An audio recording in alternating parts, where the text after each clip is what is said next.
नमस्कार, मेरा नाम है गौरव पाल। आप देख रहे हैं राजपथ। जैसे कि आप सभी जानते हैं कि छत्तीसगढ़ में विधानसभा चुनाव जो है वो 2 चरणों में होने हैं।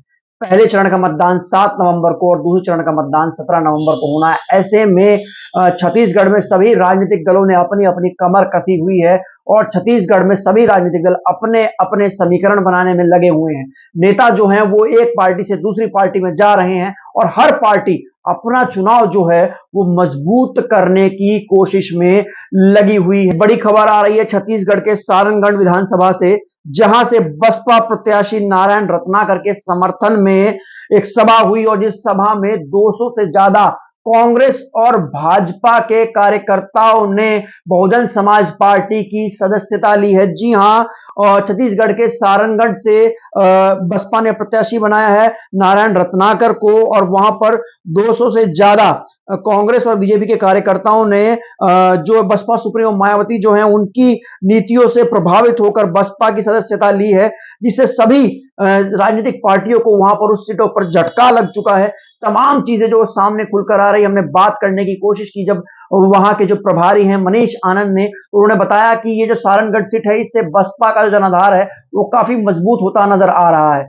जो प्रत्याशी यहां से चुने गए हैं नारायण रत्नाकर जो प्रत्याशी चुने गए वो पूरे जातिगत समीकरण के गठजोड़ में बिल्कुल फिट बैठते हैं, जिससे कांग्रेस और भाजपा को यहां पर काफी दिक्कत हो सकती है। और उसी का एक नमूना है कि 200 से ज्यादा लोगों ने एक ही सभा में बसपा की सदस्यता ली है और उनको तमाम मनीष आनंद और वहां के जो प्रदेश प्रभारी हैं मनीष आनंद और प्रदेश अध्यक्ष हेमंत पोयाम जो है उन्होंने स्वागत किया है लोगों पार्टी में। अब आप इस छोटी सी जनसभा में कम से कम 200 भाइयों ने कांग्रेस और बीजेपी को छोड़कर अपने घर में वापसी कर लिए, अपने घर के छत के नीचे आ गए।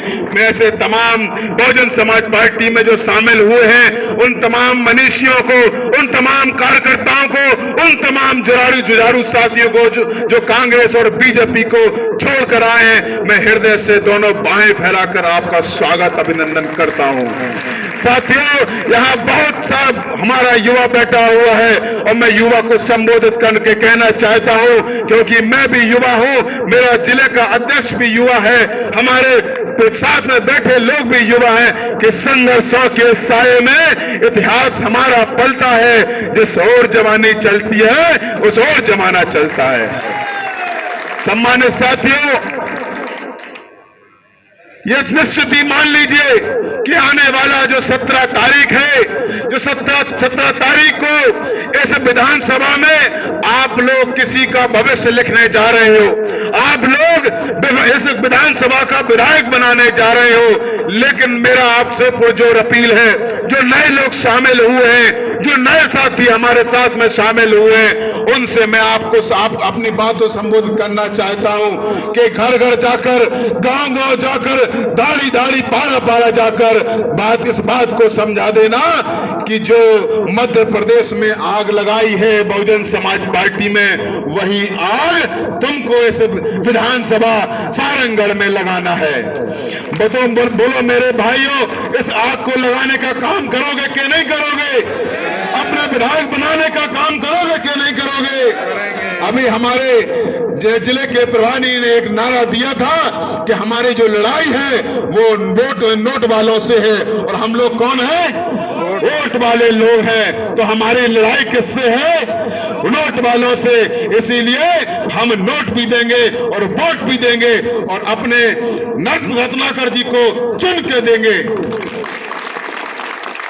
मेरे भाइयों, लोग कहते हैं कि बहुजन समाज पार्टी की राष्ट्रीय अध्यक्ष सड़कों पे नहीं निकलती है, घर से नहीं निकलती है, घर से बाहर नहीं निकलती है। मैं आपको बता देना चाहता हूं, क्योंकि हमारा जो विरोधी है हमको भ्रमित करने का काम करता है, वो तमाम प्रकार के ऐसे षड्यंत्र हमारे सामने रखता है जिनका हमारे पास जवाब नहीं होता है। लेकिन मैं बता देना चाहता हूं कि आजादी के बाद जब इस देश में सड़कें नहीं बनी थी, तब बहन कुमारी मायावती जी मानव श्री राम साहब के साथ में साइकिल पर चढ़कर बहुजन समाज को तैयार करने का काम कर रही थी। मेरे भाइयों, नौजवान साथियों, तुमको ये बहुजन कि बसपा में छत्तीसगढ़ में जो चल रहा है उसको लेकर बताओ कि बसपा में छत्तीसगढ़ में गठबंधन है गोंडवाना गणतंत्र पार्टी का और बहुजन समाज पार्टी का। तो ऐसे में छत्तीसगढ़ एक आदिवासी बहुल राज्य है और वहां पर गोंडवाना गणतंत्र पार्टी जैसी आदिवासी पार्टी के साथ गठबंधन करने से बसपा को एक बड़ा लाभ मिलता दिखाई दे रहा है, क्योंकि वहां पर जो समीकरण बन रहा है गोंडवाना गणतंत्र पार्टी का और बसपा का, ये अपने आप में देखने वाला है, क्योंकि जोगी कांग्रेस वहां पर कमजोर हो चुकी है और जोगी कांग्रेस वहां पर उतनी मजबूत नहीं है। पिछली बार जोगी कांग्रेस ने वहां पर कांग्रेस को नुकसान दिया था, लेकिन इस बार जो गोंडवाना गणतंत्र पार्टी है वो वहां पर आदिवासियों का प्रतिनिधित्व कर रही है, आदिवासियों की बड़ी पार्टी है। वो उन क्षेत्रों से वहां से निकलकर आते हैं वो लोग जहां पर आदिवासियों के मुद्दे हैं, आदिवासी बहुल मुद्दे हैं, जहां पर माइनिंग का मुद्दा है, जहां पर जंगल का मुद्दा है, जल का मुद्दा है, जमीन का मुद्दा है, कोयले की खदानों का मुद्दा है और तमाम जो आयरन ओर है उनका मुद्दा है। ऐसे मुद्दों को लेकर जो मजदूरों के मुद्दे हैं और जो आदिवासियों के मुद्दे उसको लेकर गोंडवाना गणतंत्र पार्टी चल रही है।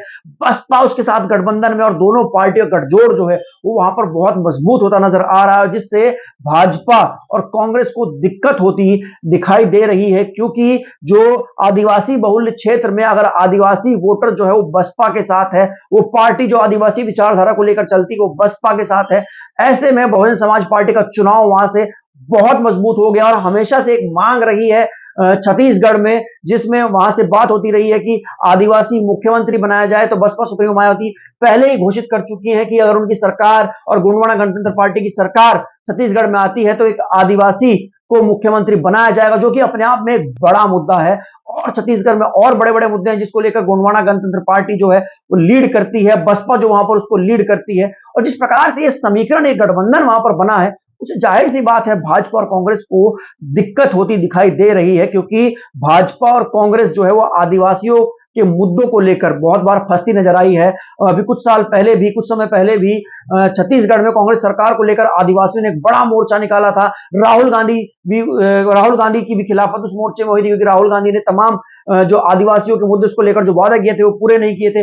पैदल यात्रा निकाली थी कई सौ किलोमीटर की वहां पर भूपेश बघेल सरकार के खिलाफ, जो वहां पर अडानी को कोल ब्लॉक जो सौंपा गया उसको लेकर दोनों ही दल भाजपा और कांग्रेस एक दूसरे का फंसते हुए नजर आए। भाजपा ने उसमें कांग्रेस पर निशाना साधा, कांग्रेस ने उस पर भाजपा पर निशाना साधा। ऐसे में आदिवासी समाज जो है उसने अपने आप को ठगा हुआ महसूस किया और अब आदिवासी समाज जो है वहां पर एक नया विकल्प तलाश रहा है। और ऐसे में गोंडवाना गणतंत्र पार्टी जो कि आदिवासी मूल्यों की पार्टी है और बहुजन समाज पार्टी जो मेनली बहुजन समाज को लेकर लीड करती है, जो आदिवासी दलित पिछड़े तमाम लोगों को लेकर चलती है उनकी पार्टी है, उसमें अब वहां पर बड़ा एक फेरबदल होता नजर आ रहा है।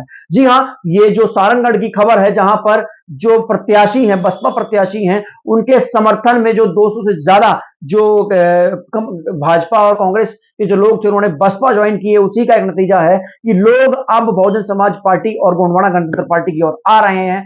वो भाजपा और कांग्रेस से किनारा बना रहे हैं, क्योंकि भाजपा और कांग्रेस मुद्दों में उनके मुद्दों पर खरी नहीं उतर पा रही है।